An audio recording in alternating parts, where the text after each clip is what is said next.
Bonjour, je m'appelle Danielle LeBlanc, je suis directrice de la collection littérale aux éditions Perce-Neige et je reçois la poète Sue Goyette et la poète Georgette LeBlanc, traductrice du recueil Océan, lauréat du prix littéraire du gouverneur général pour la traduction en 2020.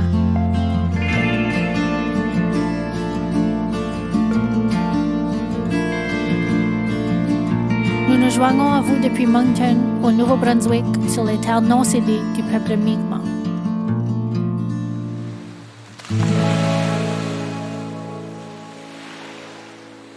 Sue, would you be willing to do a reading for us, please? Absolutely, thank you. I'm going to read number 8 from the poem. The trick to building houses was making sure they didn't taste good. The ocean's culinary taste was growing more sophisticated, and occasionally its appetite was unwieldy. It ate boats and children, the occasional shoes, pants, a diamond ring, hammers. It ate promises and rents. It snatched up names like peanuts. We had a squadron of cooks specifically catering to its needs. They stirred vats of sandals and sunglasses. They peppered their soups with pebbles and house keys. Quarts of bottled song were used to sweeten the brew. Discussions between preschool children and the poets were added for nutritional value. Those cooks took turns pulling the cart to the mouth of the harbor. It would take 4 of them to shoulder the vat over, tipping the peeled promises, the baked dreams into its mouth. And then the ocean would be calm. It would sleep. Our mistake was thinking we were making it happy. Merci beaucoup. Georgette, pourrais-tu lire la version française, s'il vous plaît? Oui. La trick à bâtir des maisons est de faire sûr qu'elles goûtent mauvais. L'océan va être de plus en plus fin, pour de quoi de bon, puis des fois son appétit est à mal commode. Ça mange des bateaux, puis des enfants, un soulier des fois, et 7 pilotes, des culottes, une bague de diamants, des marteaux. L'océan mange des promesses, puis des insultes. Il pognait des noms comme des petits notes. J'avais un escadron de cuisiniers pour y faire à manger. Ils brassions des cuves de sandales, puis des lunettes à soleil. Ils pimentions une soupe avec des cailloux, puis des clés de maison. Ils sucrient l'infusion avec des chansons embouteillées. Les discussions entre les enfants à la petite école puis les poètes étaient ajoutées à la soupe pour leur valeur nutritionnelle. Les cuisiniers prenaient un tour à haler la charrue jusqu'à l'embouchure du Havre. Ça prenait 4 cuisiniers pour épauler les cuves. Ils vidions les promesses puis les rêves épluchés dans la goule de l'océan. Avec ça, l'océan était calme. L'océan dormait. Mais j'avions tort de croire que je rendions l'océan heureux. I love that poem so much.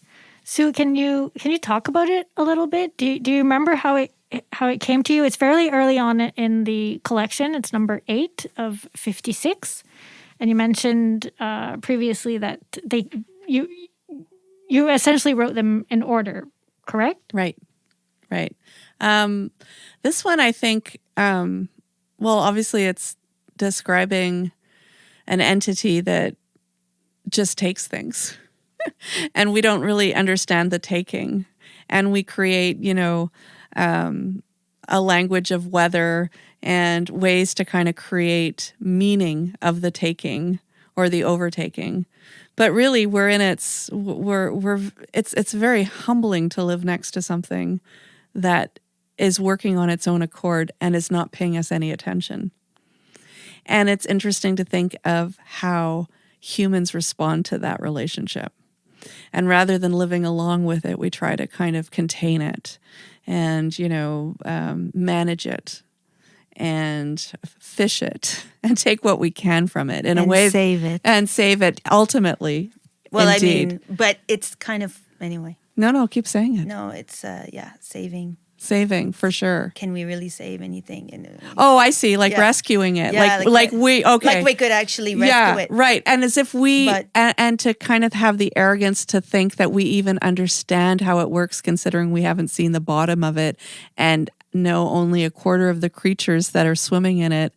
And even them, like when you see like the things that live on the bottom of the ocean and how they move and how they brighten, like their the luminescence of them is remarkable. And to think that we have the arrogance or the authority to know something about it in the ways that we do, and that how we talk about owning it and what country owns so much of its shores and how far into it do we own, to me is almost violent. It's such a disrespectful way of thinking about it.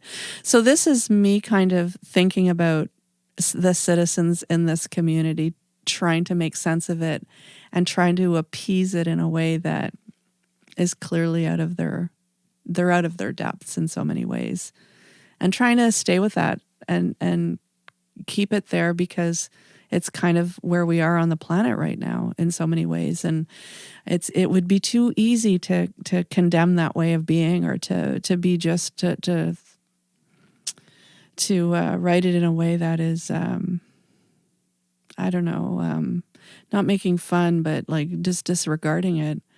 And I think that that's not quite the direction I want this work to go in, or even my thinking, because we're in this together. And it's like, how can we talk about this situation in ways that reinstigates our awe and wonder, so that we begin to consider the beyond and more than us, and how to live it along with it, in much in the way that Indigenous communities understand with such genius, rather than live in a commodified neoliberal capitalist way with the wildness and seeing like ka-ching-ching of it all the time.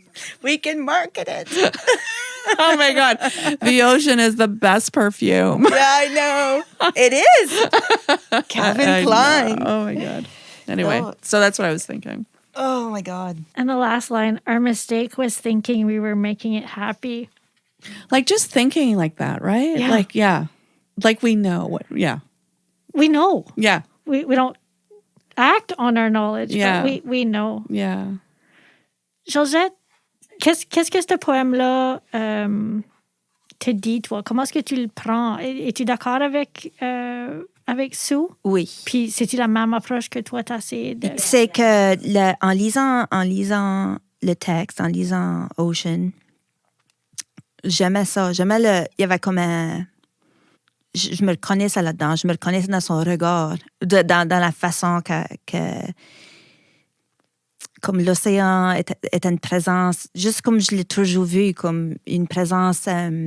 on n'arrivera jamais à comprendre, on n'arrivera jamais... Il y a de quoi de beau là-dedans. J'ai toujours pensé ça. Tu sais, pourquoi est-ce qu'il faut absolument tout comprendre, savoir, quantifier, nommer, placer dans une boîte, vendre? Ça me tente, ça me fatigue. Puis j'ai toujours comme vu ça de même. C'est pas pour dire que pas s'y intéresser d'une manière scientifique. C'est pas ça non plus. Mm-hmm. Mais ce que j'aime de la poésie, je suis poète, je suis pas scientifique. Ça fait que ça m'émerveille, ça m'étonne, ça m'impressionne, ça fait tout ça. Puis c'est un petit peu ce qui se passe dans chaque poème. Fait que c'est ça, c'est juste pour dire que oui, non, je suis 100% d'accord. C'était comme un même... poème numéro 8, ben, chaque fois, c'est comme dans chaque poème, c'est un petit peu ça l'énergie. C'est cette arrogance-là, ouais, de croire qu'on s'imagine, qu'on comprend de quoi, ou qu'on comprend ou qu'on connaît l'océan, alors qu'on n'a aucune idée, vraiment. On n'a pas. C'est l'autre, n'est-ce pas, avec un A majuscule. Ça fait que, oui, on côtoie l'autre, mais il y a de quoi de beau, je trouve, de garder la frontière. C'est-à-dire, c'est comme j'en parlais plus tôt, c'est autre. L'océan est une autre entité qu'on n'arrivera peut-être jamais à comprendre. Puis ça, c'est OK. C'est OK. C'est même très beau. Puis on n'a pas tout besoin de savoir non plus. Tu sais, là, on peut l'apprécier, on peut vivre avec, on peut nourrir par, on peut nourrir. Anyway, but c'est OK. À un moment donné, il faut qu'on garde cette magie-là. Oui. Le mystère. Yeah. Puis... En anglais, wonder. Tu sais, là, c'est comme... Se laisser prendre par le mystère de quoi. Moi, dans mon propre travail, le thème revient assez souvent, le mystère, tu sais. Puis il y a quoi de potentiellement dangereux dans le mystère, parce que si on comme on vit dans le mystère puis qu'on se fie sur quelques personnes pour nous dire la vérité, pour nous éclairer, là, ça peut devenir un problème. Mais dans le mystère, comme le mystère de l'enfant, le mystère dans le sens d'être juste étonné par quoi, c'est là. C'est ça, l'étonnement, la curiosité. La curiosité, oui, trouver ça là, juste intéressant. Je trouve ça important. Yeah. C'est une des grandes qualités, je crois, de la poésie, parce que c'est ça que la métaphore te ramène tout le temps à cet état-là de redécouverte. C'est comme si tu découvres un objet pour la première fois, alors que la table était une table avant la métaphore. La table devient quoi d'autre tout d'un coup? Parce qu'elle l'est aussi. Ça fait que it's not a trick. It's just la magie de la réalité, là, du quotidien.